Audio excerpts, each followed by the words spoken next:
لا داعي أن أدخل معكما تحت الكساء فقال وعليك السلام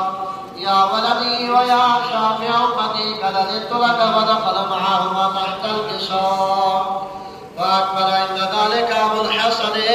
علي بن أبي طالب اللهم صل على محمد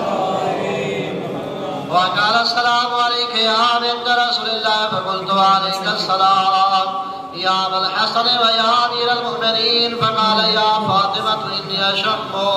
عندك رائحة طيبة كأنها رائحة أخي وابن عم رسول الله فقلت نعم وما ولديك تحت الكساء فأقبل علي نحو الكساء وقال السلام عليك يا رسول الله أترضى أن أكون معكم تحت الكساء قال له عليك السلام يا أخي ويا وصي وخليفتي وصاحب روائي قد أذنت لك فدخل علي تحت الكساء ثم أتيت نحو الكساء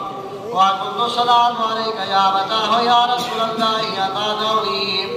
أن أكون معكم تحت الكساء قال وعليك السلام يا بنتي ويا بضعتي قد أذنت لك فدخلت تحت الكساء فلما تولى جميعا تحت الكساء أخذ بي رسول الله بطرفي الكساء وأوفاها بيده اليمنى إلى السماء